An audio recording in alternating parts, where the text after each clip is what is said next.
Well, hello there, ladies and gents. I'm Tammy Sipnowski, your crypto queen. Thank you so much for popping by my channel. Please know that this is not financial advice. I'm only here to entertain you and to remind you to buy on red candles.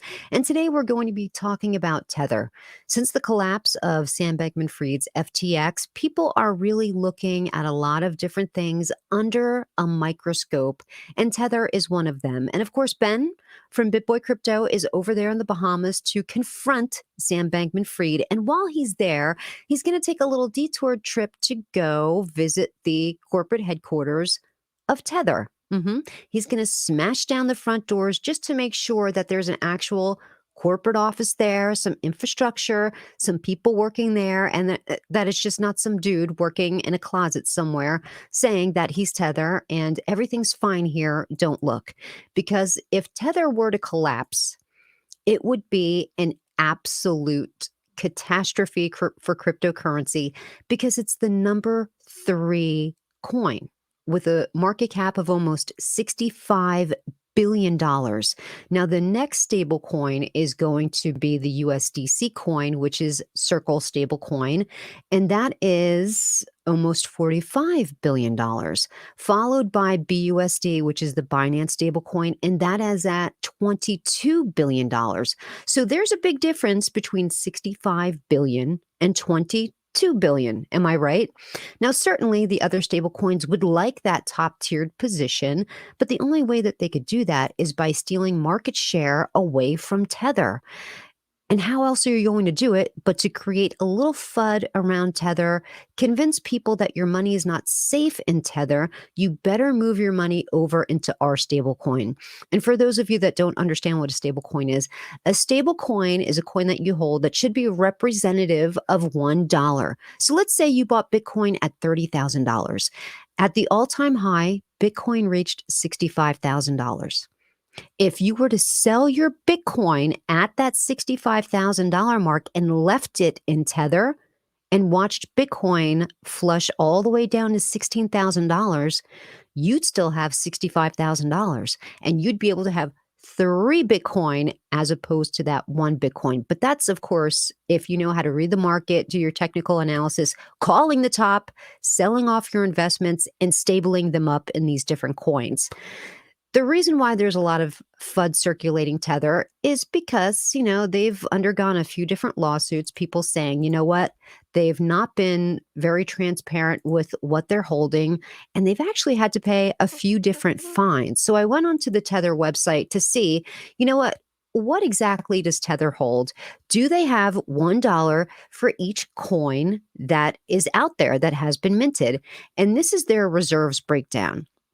We have almost 4% in what they're calling other investments, including digital tokens, 9% in secured loans, about 5% in corporate bonds, funds, and precious metals, and 82% in cash and cash equivalents and other short-term deposits and commercial papers. Commercial papers are like short-term loans. And this is a further breakdown of that. So 70% of that 82% is in U.S. Treasury bills. So they're saying, no doubt about it. I think the U.S. Treasury bills is a great thing to hold because it's backed by the U.S. government. And the rest is here. Okay. So only about 10% of that 80% is in cash. That's it. That's it. So I'm not saying that Tether will crash. It could crash. Any of these stable coins, of course, could crash. But I would prefer a stable coin that is just backed by $1 American dollar. $1 for 1 coin. This way, if people begin to sell out, you don't have to worry, okay, are they going to cash out their T-bills in time? How much of that dollar peg are we going to lose?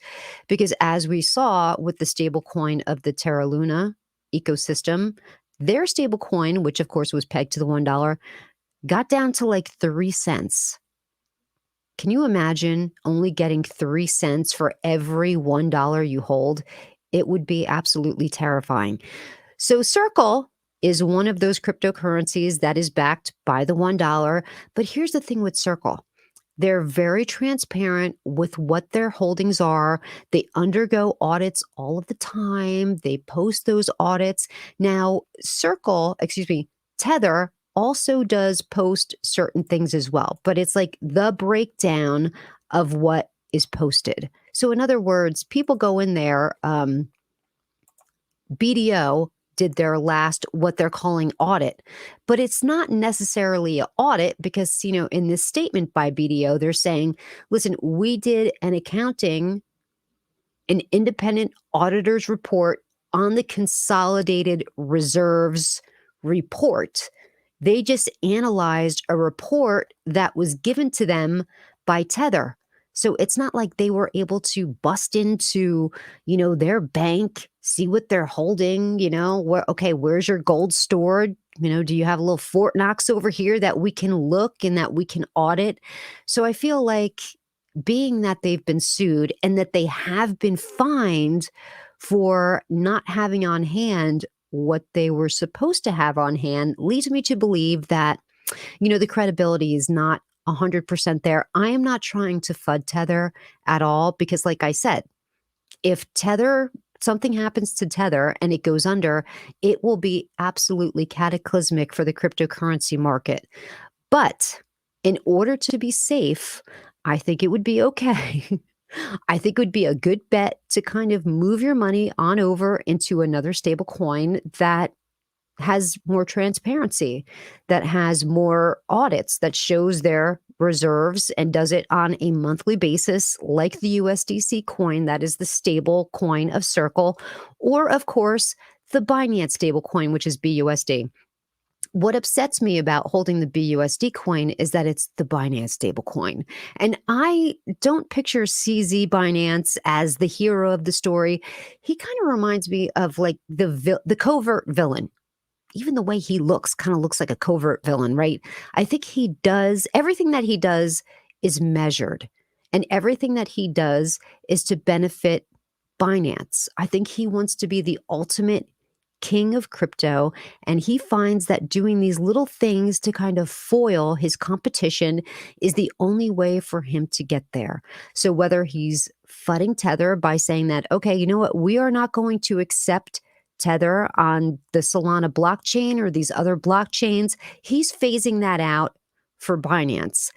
That's his way of trying to move up his stable coin. He's trying to gobble up their market share.